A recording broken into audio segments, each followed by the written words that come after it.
ಜನನಾಯಕನ್ ಚಿತ್ರಕ್ಕೆ ಭಾರಿ ವಿರೋಧ ವ್ಯಕ್ತವಾಗ್ತಾ ಇದೆ.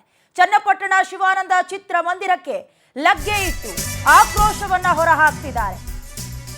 ತಮಿಳುನಾಡು ಸಿಎಂ ವಿಜಯ್ ಅಭಿನಯದ ಜನನಾಯಕನ್ ಚಿತ್ರಕ್ಕೆ ಭಾರಿ ವಿರೋಧ ವ್ಯಕ್ತವಾಗ್ತಿರೋದು. ಶಿವಾನಂದ ಥಿಯೇಟರ್ಗೆ ಲಗ್ಗೆ ಇಟ್ಟಿದ್ದಾರೆ, ಆಕ್ರೋಶ ಹೊರಹಾಕ್ತಿದ್ದಾರೆ. ತಮಿಳುನಾಡು ಸಿಎಂ ವಿಜಯ್ ವಿರುದ್ಧ ಪ್ರತಿಭಟಿಸ್ತಾ ಇರೋದು ಗರಂ ಆಗಿದ್ದಾರೆ. ಕಸ್ತೂರಿ ಕನ್ನಡ ಜನಪರ ವೇದಿಕೆ ಕಾರ್ಯಕರ್ತರು ಲಗ್ಗೆ ಇಟ್ಟಿರೋದು. ಉಗೀರಿ ವಿಜಯ್ಗೆ ಉಗೀರಿ ಅಂತ ಘೋಷಣೆ ಮೊಳಗಿಸ್ತಿದ್ದಾರೆ, ಆಕ್ರೋಶ ವ್ಯಕ್ತಪಡಿಸ್ತಿದ್ದಾರೆ. ನಾಳೆ ಚಿತ್ರ ಪ್ರದರ್ಶನ ನಿಲ್ಲಬೇಕು, ಬ್ಯಾನರ್ ತೆಗಿಬೇಕು ಅಂತ ಗರಂ ಆಗಿದ್ದಾರೆ. ಬೆಂಗಳೂರು ದಕ್ಷಿಣ ಜಿಲ್ಲೆಯ ಚನ್ನಪಟ್ಟಣದಲ್ಲಿ ಪ್ರತಿಭಟನೆ ನಡೆಸಿರೋದು. ಪೊಲೀಸರ ಎದುರೇ ಥಿಯೇಟರ್ ಮಾಲೀಕರಿಗೆ ಎಚ್ಚರಿಕೆಯನ್ನ ಕೊಟ್ಟಿರೋದು. ಆಗಸ್ಟ್ 3ನೇ ತಾರೀಕು 16 ವಿವಾದಕ್ಕೆ ಸಂಬಂಧಪಟ್ಟ ಹಾಗೆ ಉಭಯ ರಾಜ್ಯದ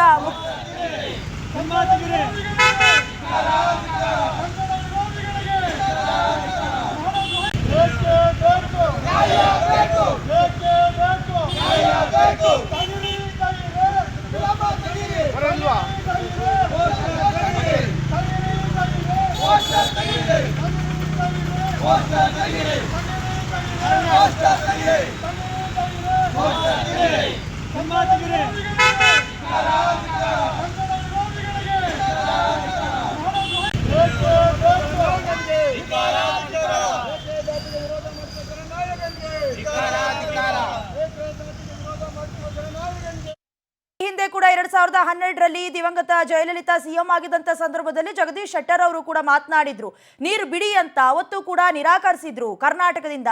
ಅದಾದ ನಂತರದಲ್ಲಿ 14 ವರ್ಷದ ಬಳಿಕ ಈಗ ಆಗಸ್ಟ್ 3ನೇ ತಾರೀಕು ಸಿಎಂ ವಿಜಯ್ ಸೇರಿದಂತೆ ಡಿಕೆ ಶಿವಕುಮಾರ್ ಸಮ್ಮುಖದಲ್ಲಿ ಚರ್ಚೆಗಳಾಗತ್ತೆ. ಈಗಾದ್ರೂ ಈ ಹಿಂದೆ ಮೇಕೆದಾಟು ವಿಚಾರಕ್ಕೆ ಸಂಬಂಧಪಟ್ಟ ಹಾಗೆ ಪತ್ರವನ್ನ ಬರೆದಿದ್ರು PM ನರೇಂದ್ರ ಮೋದಿಗೆ. ಆ ವಿಚಾರ ಪ್ರಸ್ತಾಪ ಮಾಡ್ತಾರೆ. ಇದೆಲ್ಲದಕ್ಕೂ ಬ್ರೇಕ್ ಬೀಳತ್ತಾ?